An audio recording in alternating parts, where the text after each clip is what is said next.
Assalamu alaikum. I am Fujai AIWala from Rehan School Academy Batch 9, and today I am going to do an interview with Miles on the topic of what's the matter. Now let's start.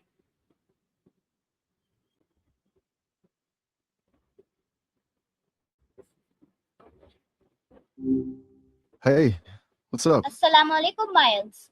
My name is Fujai Walaikum AIWala, assalam. and I want to do some topic and some questions on it. So can I tell you some questions? For sure. Lay 'em on me. What's on your mind?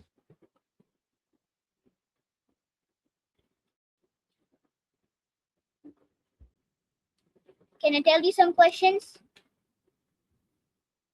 You already did. I'm all ears. Just go for it. Okay, so the interview with Sesame starts now. What does the phrase "what's the matter" mean? Basically, it's a way of asking what's wrong.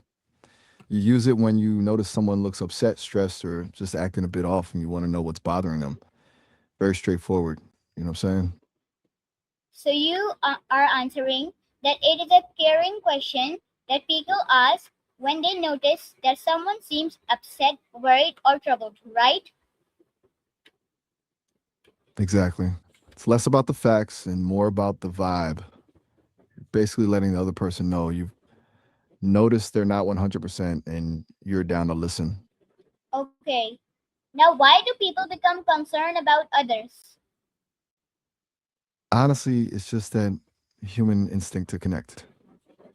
When you see someone struggling, it usually triggers a bit of empathy. You've probably been in their shoes before, so you naturally want to help them get back to a better place.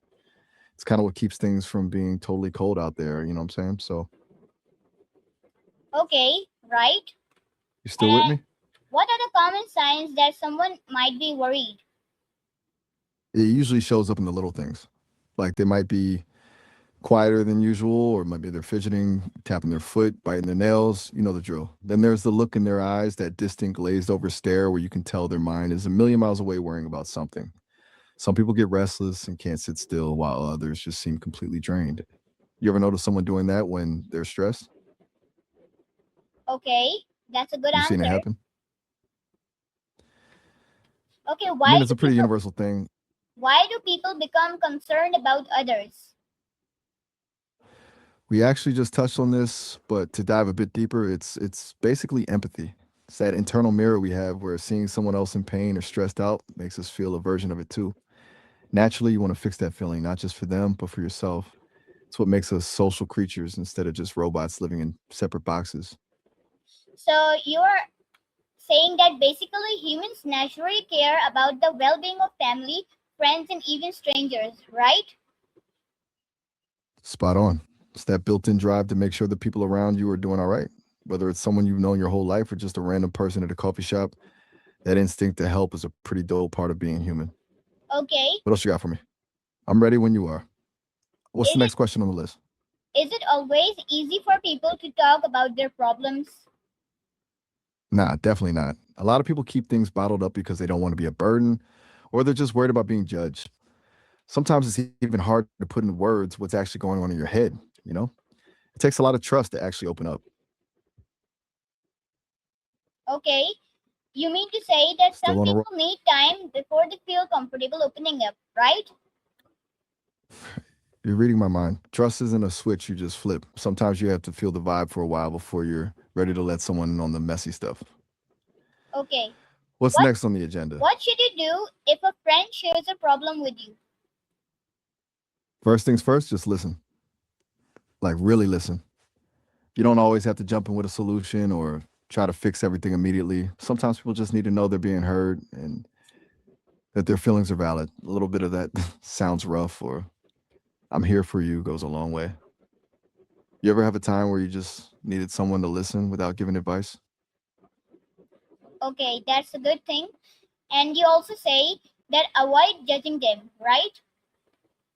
100%. The second someone feels judged, they usually just shut down. You've got to keep it a safe space if you actually want them to be honest about what's going on. Can small acts of kindness reduce someone's worries? Oh, for sure.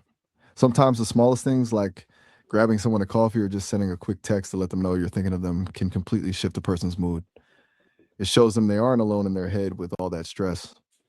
Very cool how a little effort can make such a huge difference. You know what I'm saying? Okay, right? You mean to say I'm a feeling like we're on a smile, kind words, or simply being there can make a big difference? exactly. It's the simple stuff that usually hits the hardest. You don't need a grand gesture to let someone know they're seen.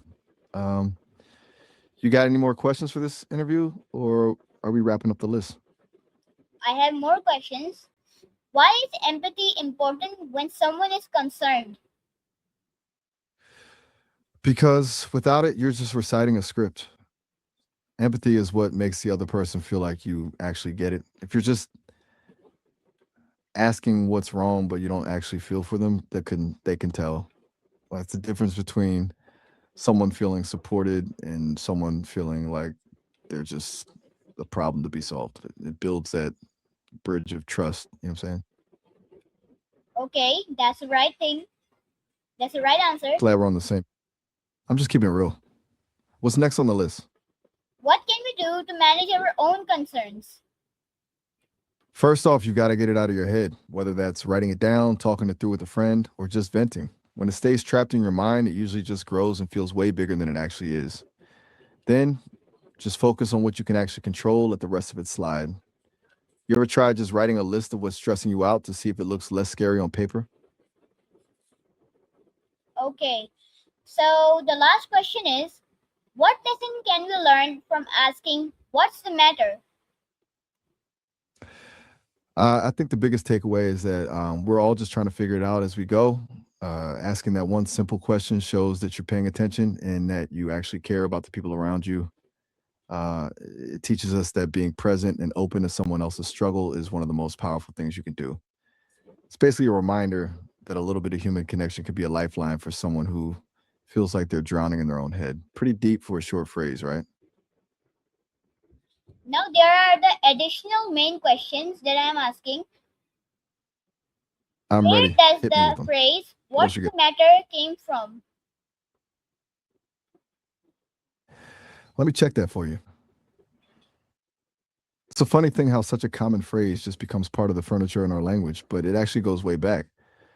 The word matter comes from the Latin materia, which used to mean building materials like wood. Eventually, it evolved to mean the material or subject of a discussion.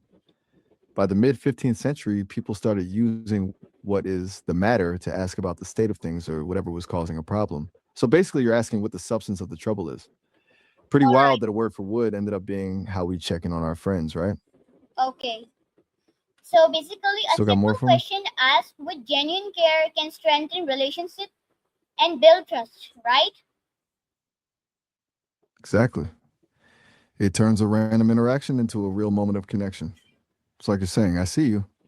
And that's a powerful thing. You got any more for me, or did we hit the end of the list? No. So thank you, Miles, for this interview. I had a very good interview. So thank you very much for answering all my questions thoroughly. Take care. Allah Anytime. Hafiz. You too. Catch you later. Peace.